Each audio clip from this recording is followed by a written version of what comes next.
Ah, Faustus. It'll be a pleasure doing business with you.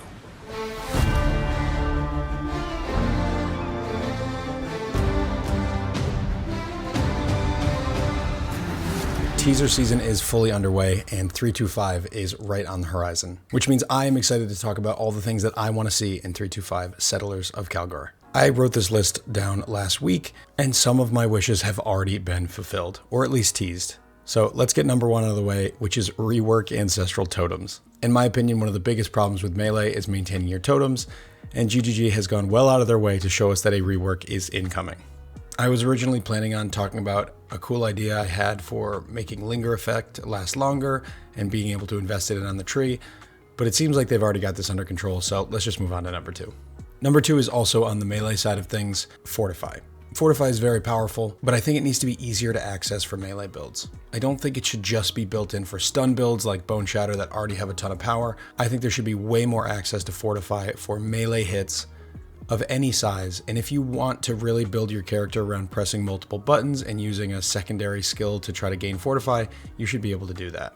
I think the Fortify wheels in the tree could be reworked a bit. They do add some value, but not quite enough. I think these two things combined could be huge for Melee alongside of the massive upgrade that we got for physical weapons, where quality now applies more damage to the weapon instead of increased. Number three also has been partially addressed. No more league mechanics on the tree. Even though GGG has said that they're not going to have any league mechanics on the tree this league, I want to talk briefly about why I think it's a bad idea. Necropolis provided nodes that gave you more of the league mechanic. Things like increased chance to get all flames, increased chance to get graves, and they felt mandatory if you were engaging with the league mechanic at all. I feel like if they want to put something on the tree, they could make something that allows you to specialize in some way, but not just to give you more of the league mechanic. It felt like every single tree I had to go to 3 corners just to get those nodes, and then I could start building my tree. I didn't mind the ones that allow you to choose the type of grave that you were going after, but ultimately I don't think that passive tree nodes for the league mechanic is a very good idea. I think Sentinel did it best, where they had a really good tree that was modifiable and didn't cost you anything to change, and I think going forward we should probably stick with league exclusive trees. This leads into the next thought, which is I want to see Atlas strategies changed. Feels like right now every Atlas strategy has become one mechanic plus extra maps plus Scarab find plus a modifier effect. You don't have room for other things on your tree because you can only have 4 Scarabs in your map device, and most strats require 4 Scarabs. I know not everyone does, so before you run down to the comments and say, oh, I actually have a strategy that only requires 3. The reality is almost every good mechanic requires all 4 of their Scarabs in order to engage with that specific thing, and it doesn't feel very good to build a tree around one mechanic. It's far too limiting and makes for much less interesting strategy making. I'm not sure the best solution of this. I think the best solution to this is actually the next item on my wish list, which is Scarabs. Right now, we have a ton of Scarabs. I think they did a great job with the rework of getting rid of Sextants and putting most of that power onto the Scarabs.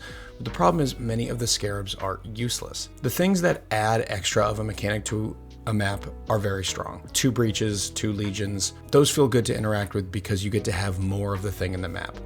But all of the Scarabs that just turn something on don't seem very useful because you can already get that on your Atlas passive tree. Why would you waste a precious Scarab slot on turning on a Mirror of Delirium when you could just guarantee it on the tree because you're pathing to those nodes anyway? I think we need a serious consolidation of some of the underused or useless Scarabs, the ones that don't provide a lot of value.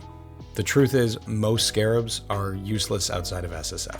The next thing I'd like to see changed is Gladiator.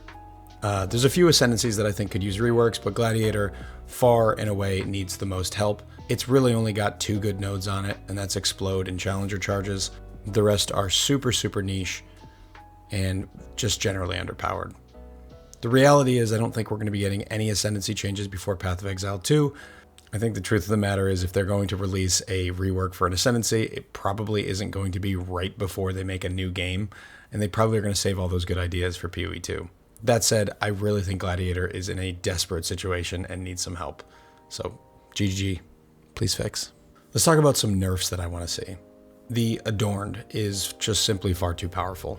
It has created a meta where in the endgame, when you have a lot of currency, the obvious solution is to just stop taking wheels on the tree, path to as many large clusters as you can, and take as many jewels as you can in order to use an Adorned.